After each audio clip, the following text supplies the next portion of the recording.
도마복음과 마태복음에서 초청이 몇 단계예요? 두 번이죠. 첫 번째 실패했어? 그래서 한 번 더 해요. 누가복음에서는 세 번이죠. 그런데 마태 도마의 1번과 그 첫 번째 초청과 두 번째 초청 사이에 중간 초청을 넣죠. 그래, 누가복음에서는 초청의 3단계. 왜 누가복음은 중간 초청을 넣어서 세 번으로 만들었을까? 초청을. 이것은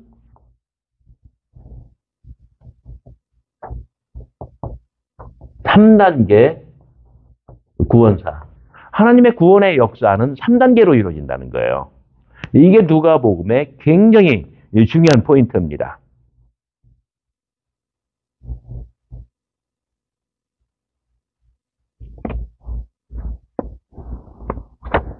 그 3단계 어떤 구원사는 이렇게 돼요. 1단계는 구약의 이스라엘 시대입니다. 올드 테스트먼트. 제가 OT라고 하면 구약이라는 뜻이에요. 이 이스라엘 시대. 이때는 율법과 특히 선지자들을 통해서 하나님께서 이스라엘을 선택하셨어요. 초청하셨어요. 부르셨어요. 큰 잔치로. 근데 그들은 하나님의 뜻을 다 행하지를 못했어요. 그래서 예수님이 오셔서 큰 잔치 비유회에서처럼 종들의 이야기를 듣고 자리가 너무너무 많이 비어있대요. 그래서 빨리 시내의 거리로 나가서 어떤 사람들을 불러라? 가난한 자, 눈먼 자, 그 다음에 저는 자, 그 다음에 장애인들. 이 네 가지 종류. 그죠? 자, 요게 두 번째 단계예요. 두 번째 단계는 역사적 예수예요. 그들로 채웠는데, 근데 아직도 자리가 많이 비었습니다. 그러니까 뭐라고 해요? 세 번째 초청은 빨리, 도시 밖, 멀리 있는 길거리, 그러니까 익스프레스웨이, 고속도로예요. 도시 밖으로 뻗어나가는. 그 다음에 산울로, 먼 곳으로 가가지고 아주 닥치는 대로 사람을 불러다가 내 집을 채우라. 이건 뭐냐면 사도 시대 내지는 교회의 시대.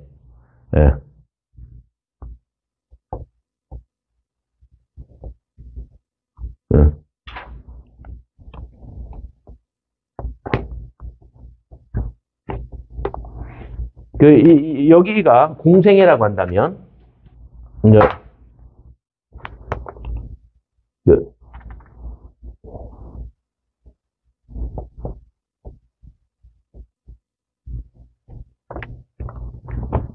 여기는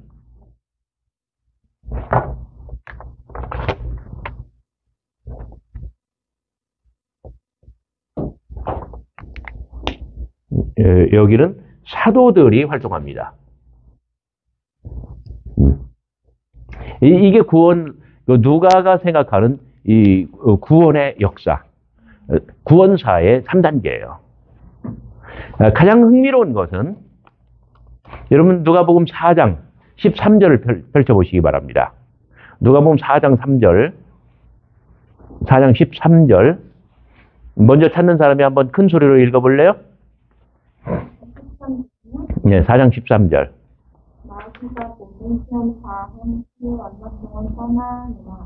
네, 마귀가 거기 얼마 동안 밑줄 그어봐요. 자, 요게 누가의 특성이에요. 그냥 다른 복음서에서는 마귀가 떠났다예요. 마귀 떠나고 끝. 그런데 누가복음에서는 얼마 동안 네 글자를 집어넣습니다. 뭐 네 글자 사자성어. 그래서 얼마 동안이라고 하면 다른 말로 하면 뭔 소리예요? 또 다른 사자성어로 말하면 얼마 동안, 그러면 돌아온다는 얘기야, 안 돌아온다는 얘기야? 예, 두고 보자. 이것도 사자성어예요. 막, 좀 성질이 나쁜 마귀 같으면 쌍도 붙여요. 두고 보자, 쌍. 언제 어디로 돌아올까요? 22장 3절입니다. 4장 13절 옆에다 화살표 그어놓고 22장 3이라고 적어봐요. 22장 3절 누가 한번 읽어볼래요?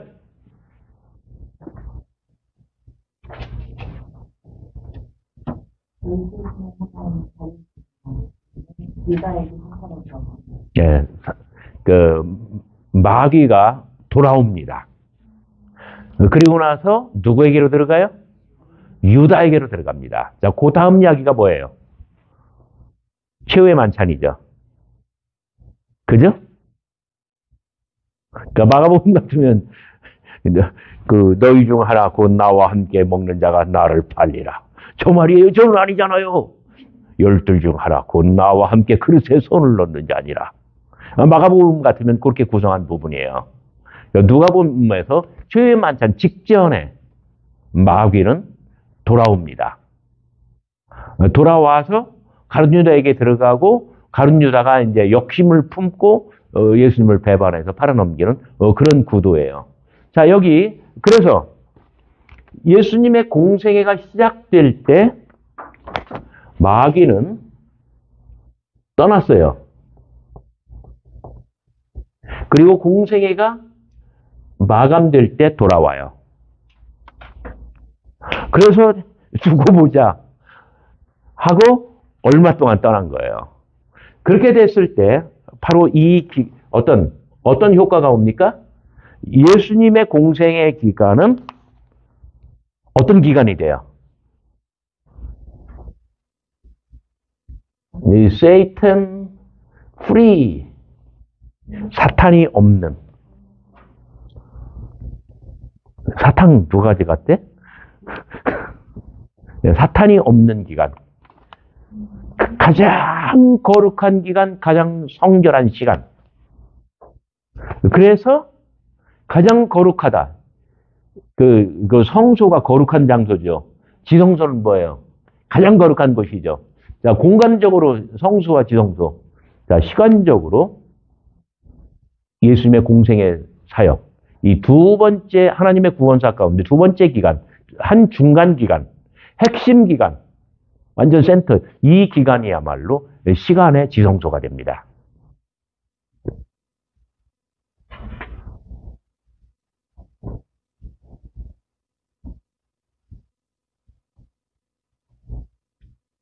예수님께서 사역하시는 이 기간은 악령, 사탄, 마귀가 절대로 움직이지를 못하고 역사하지 못하고 그리고 무슨 방해를 못 부려요.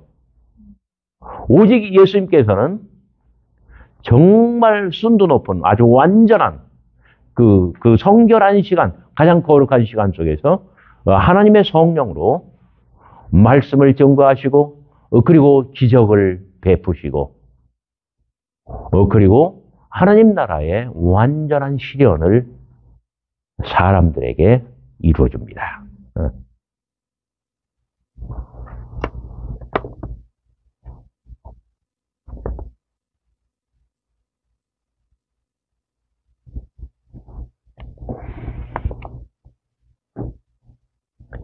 그런데 이 전체적으로 이런 구도를 펼쳐나갈 때에 누가는, 자, 여기 중요한 포인트예요.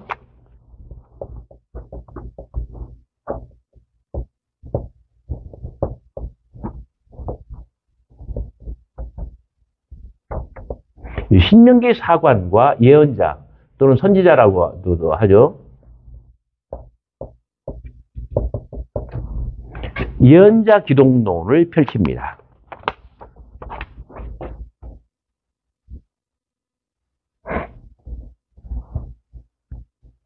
여러분, 신명기 역사, 신명기 사관, 신명기 신학, 신명기 문학, 신명기 철학, 뭐라고 불러도 좋아요. 앞에 세 글자만 확실하게 들어가면 돼요. 뭔지 아세요? 구약 성경에 흐르는 가장 굵직한, 가장 큰, 가장 중요한 역사관이에요. 역사적 관점이에요. 그러니까 하나님의 어떤 뜻이 그 처음에는 모세를 통해서 율법으로 계시돼요. 율법의 핵심 내용은 십계명이나 뭐 이런 데 나타난 것처럼 나 외에 다른 신을 너희 앞에 두지 말라. 너희가 율법을 다 지켜 내 말을 듣고 순종하여 행하면 너희가 복을 얻되 자손 만대에 걸쳐서 복을 받을 것이다. 그러나 내 말을 지키지 않고 율법을 행하지 않으며 내 앞에 다른 신을 두면은 너희들은 아주 저주를 받을 것이다. 이게 신명기 역사예요. 그러니까 신명기 역사, 신명기 신학의 골자는 뭐냐면 율법을 지켜라. 그 말을 다른 말로 하면 여호와 유일신 사상이에요. 오직 여호와만을 섬기고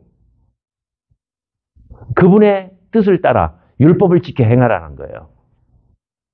그러니까 사사기라든지 이런 데를 보면은 늘 이스라엘 백성들이 뭐 그 사무엘상, 사무엘하, 열왕기상, 열왕기하 다 마찬가지입니다. 이스라엘 백성들이 늘 어떤 유혹을 받아요? 우상 숭배. 우상이라 말하면 구체적으로 말하면 특히 뭐예요?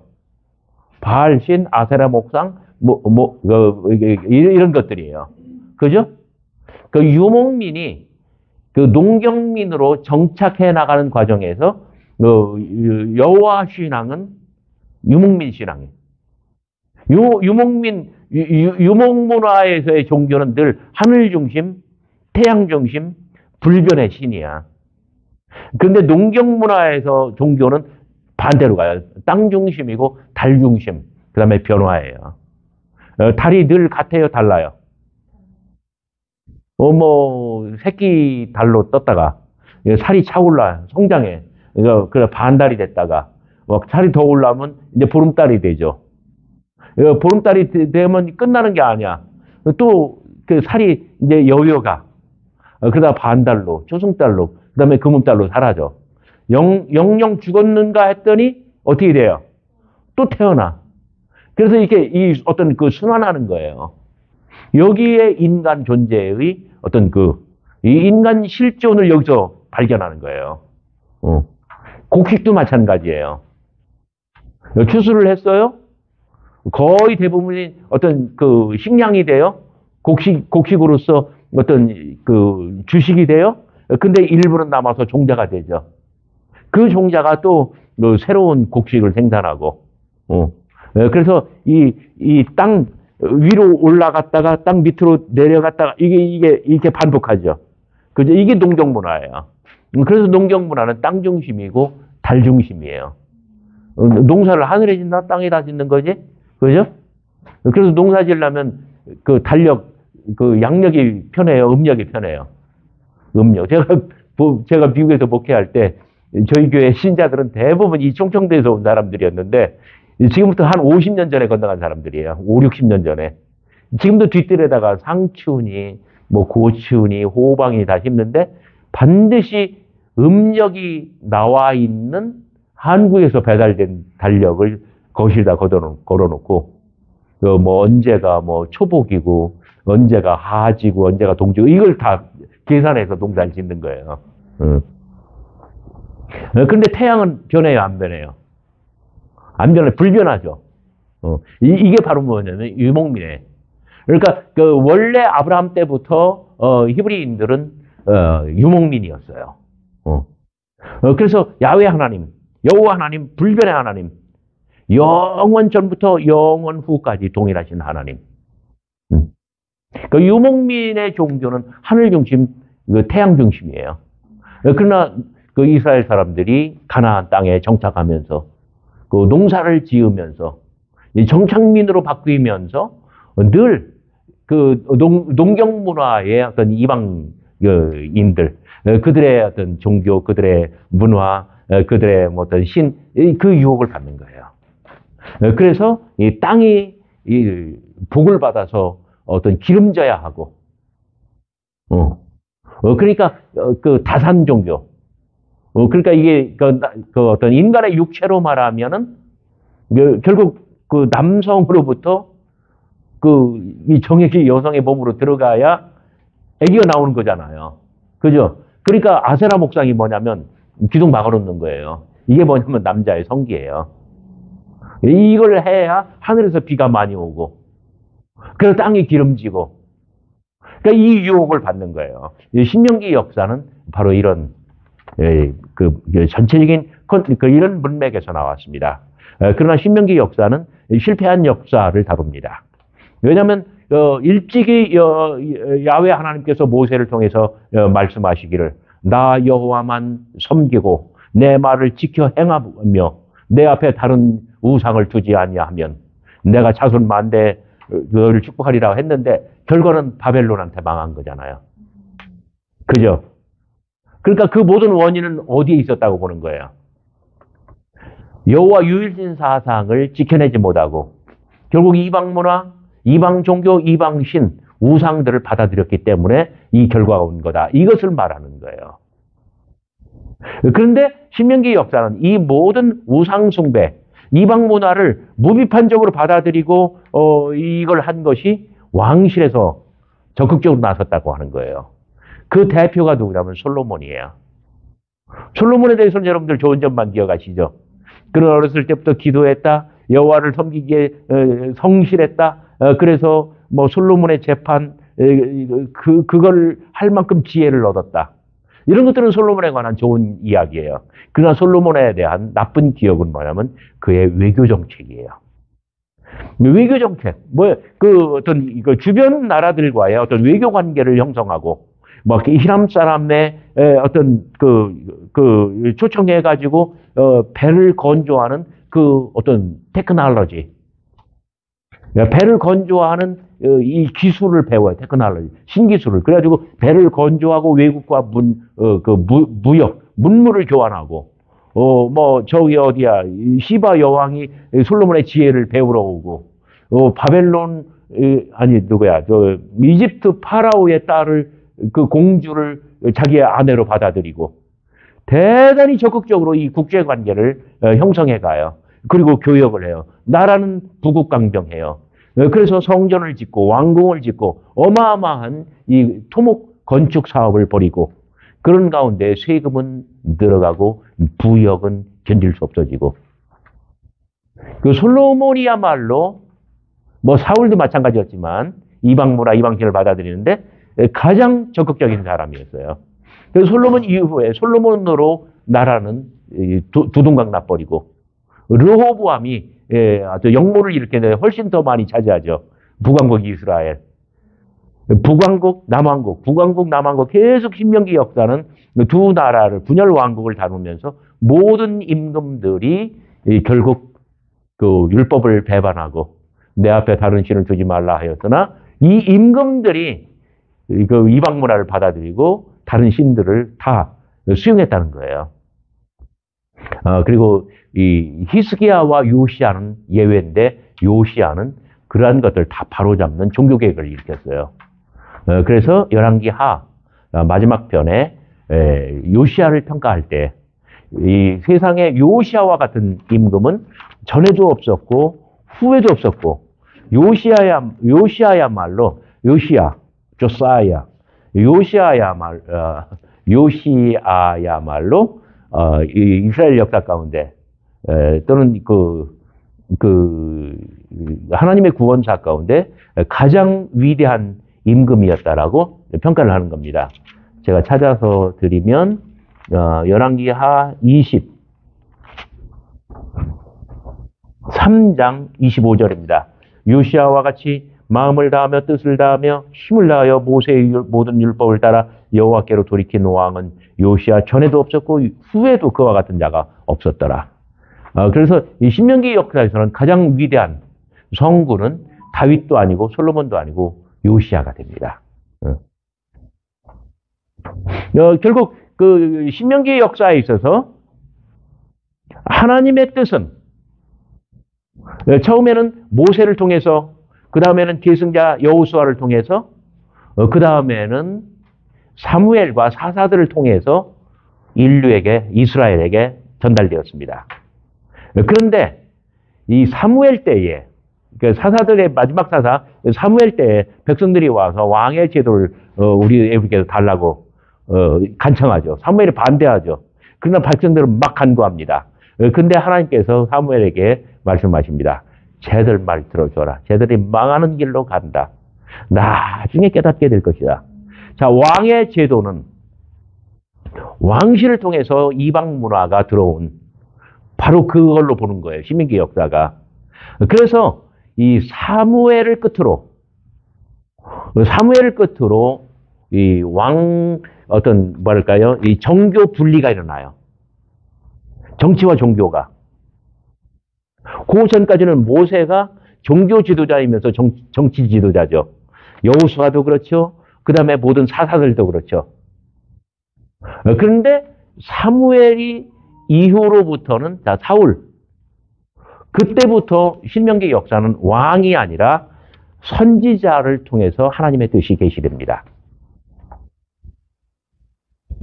그런데 이 구약 시대에 누가 선지자가 된다라고 한다면 하늘로부터 어떤 신, 영, 스피릿이 임해야 돼요. 이 스피릿이 임할 때에 말씀을 종교학적으로는 신탁이라고 합니다. 그래서 이 신탁, 신이 임할 때에, 영이 임할 때에 함께 온 말씀을 전해주는 그 사람을 우리가 선지자 예언자라고 해요. 그래서 예수님께서도 어릴 때부터 성령과 지혜가 충만한 사람이 되고, 예수님은 공생을 시작할 때 마귀는 사라지고 성령만이 충만하고 성령만이 역사하고 그래서 기적이 나타나고, 그 다음에 오순절 다락방 때 무슨 사건이 나와요? 어떤 성령이 집단적으로 임하고 모든 사람들이 성령 충만하여 각 사람의 머리 위에 불의 혀같이 갈라지고 이런 아주 대역사가 나타나는 거예요. 그래서 이 구속사의 완성이야말로 이 성령과, 오순절 다락방 사건, 사도행전 2장이죠. 성령과 그다음에 권능과, 오직 성령이 너희에게 임하시면 1장 8절 너희가 권능을 받고 예루살렘과 온 유대와 사마리아와 땅끝까지 이르러 내 증인이 되리라 하시니라. 그래서 이 구속사의 완성, 예수 그리스도의 고난과 부활, 그리고 사도시대의 개막은, 이것은 성령의 충만한 어떤 강림, 역사, 그래가지고 저는 이것을 빅뱅이라고 부릅니다. 여기서 대폭발을 이룬 거예요. 그래서 사도행전 1장 8절대로, 요 공식대로 예루살렘, 유대, 온 유대, 그리고 사마리아 땅끝, 사도행전의 어떤 전체적인 구도와 전개는 1장 8절대로 가는 거예요. 왜? 바로 뭐냐면 신명기 사관과 예언자 그리스도. 하늘로부터 성령이 내려오고 어떤 그 빅뱅이 이루어지니까요. 누가복음 7장을 한번 보시기 바랍니다. 누가복음 7장에 보면은 예수님께서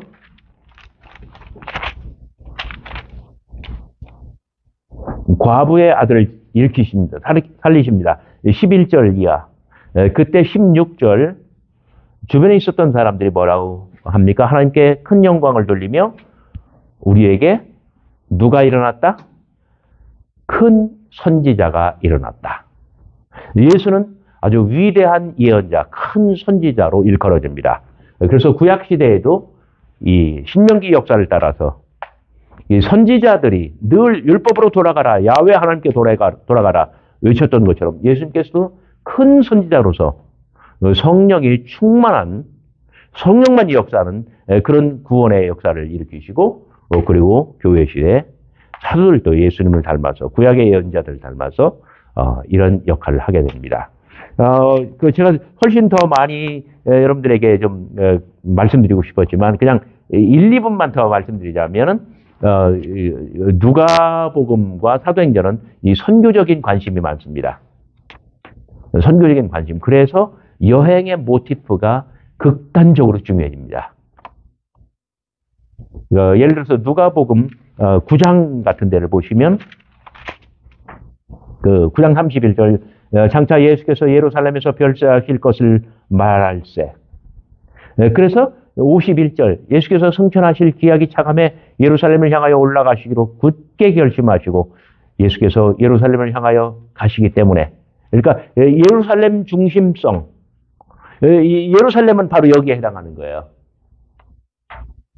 신명기 역사에서도 예루살렘이 굉장히 강조돼요. 왜냐하면 예루살렘은 성전이 있는 곳이고 거기는 센터 중심이기 때문에 그다음에 변방은 이방 문화가 많은 곳이고 그죠? 그래서 누가복음과 사도행전에서는 예루살렘의 어떤 중심성, 그다음에 예루살렘으로 여행하고 예루살렘에서부터 퍼져나가고 그리고 사도 바울의 그 베드로나 바울 같은 사도들의 여행 이런 것들이 굉장히 강조되고 있습니다.